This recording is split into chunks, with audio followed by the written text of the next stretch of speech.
Now let's take a look at the last section of this particular essay, that is application of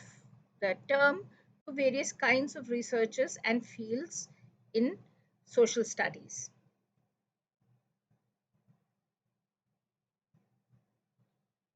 The concept of hegemonic masculinity, formulated in these terms, immediately found usage in the 1980s and 1990s in various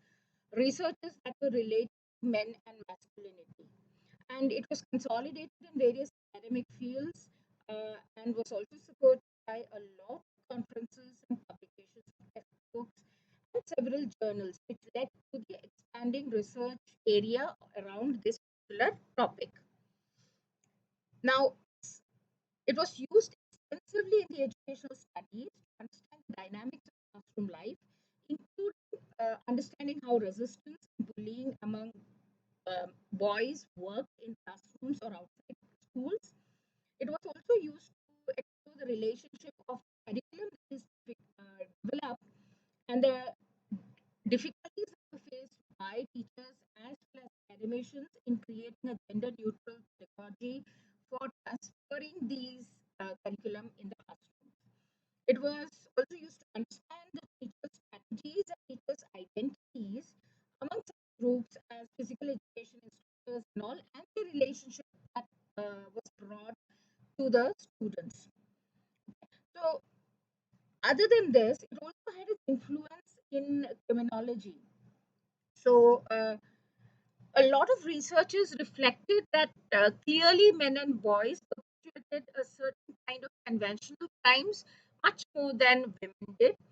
and especially the more serious crimes like the syndicated and white collar crimes were virtually monopolized by the men. Okay, it was also used in the studies of specific crimes by boys in various countries, such as rape in Switzerland, murder in Australia, the football hooliganism that can be seen in countries where football is very, very prominent, as well as white collar crimes in England.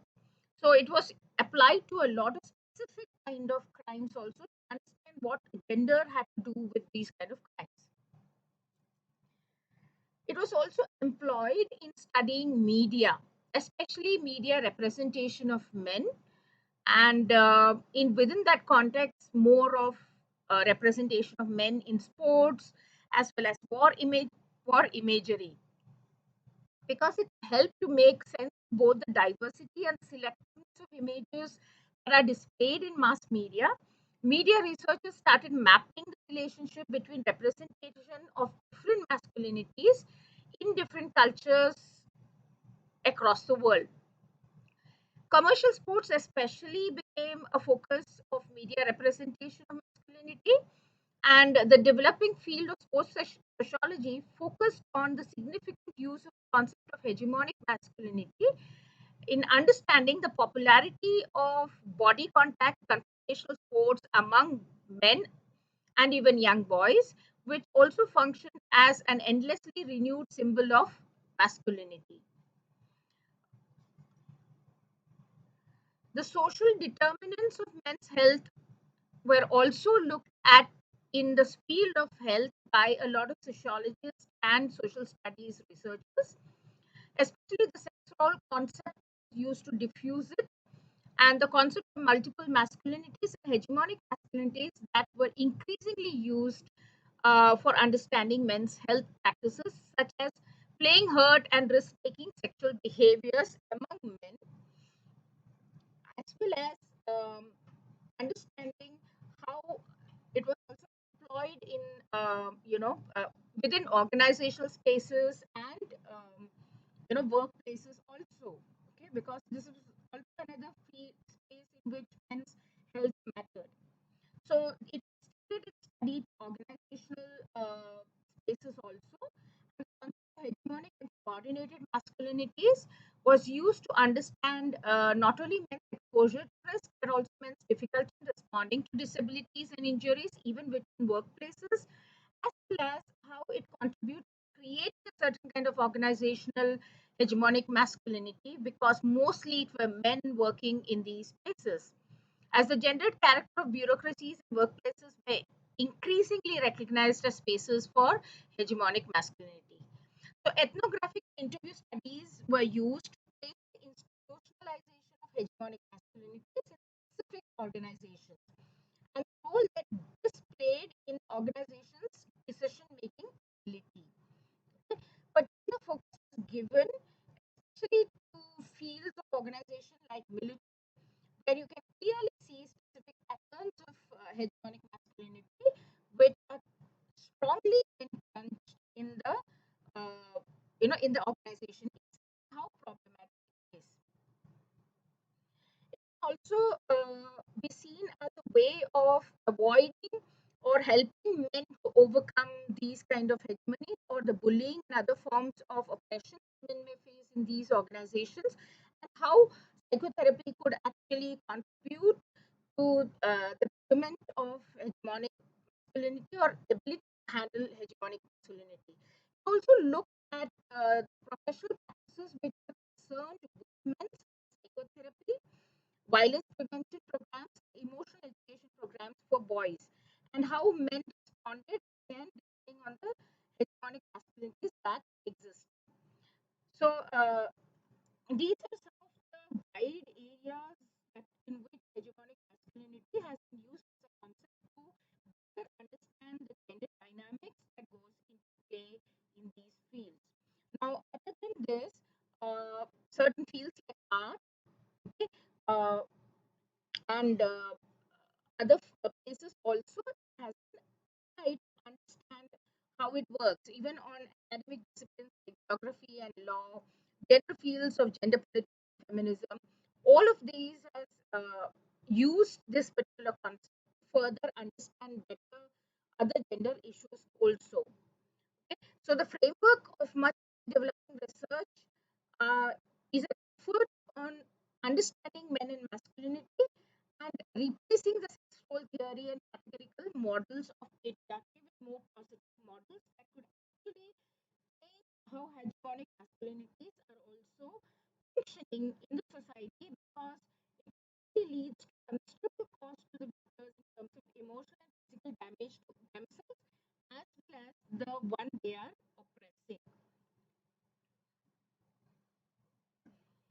So, if you look the further researches that are carried out in fleshing out the concept and the application, the ways they were done was by documenting consequences of the cost of hegemony for men by uncovering mechanisms that exist uh, in how hegemony is perpetuated, by showing that there is a great diversities in masculinities, and by tracing changes that have happened in hegemonic masculinity over time. This has led to a number of researches which have established multiple masculinity systems across various cultures. And especially in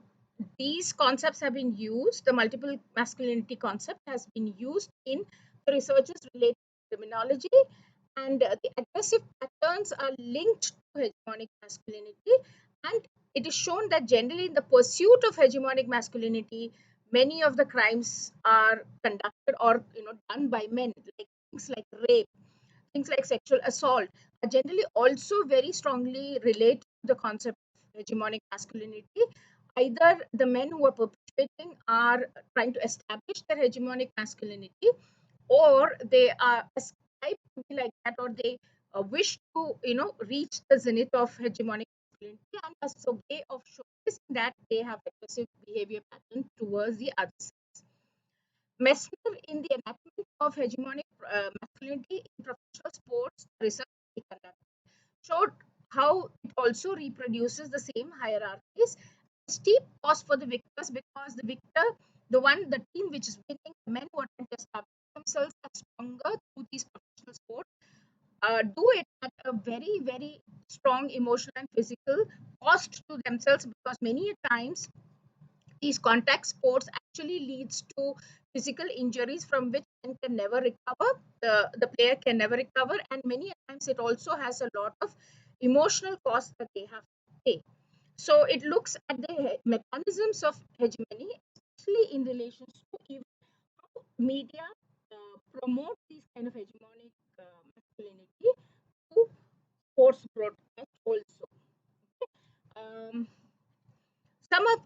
forms of hegemonic masculinity existing in multiple masculinities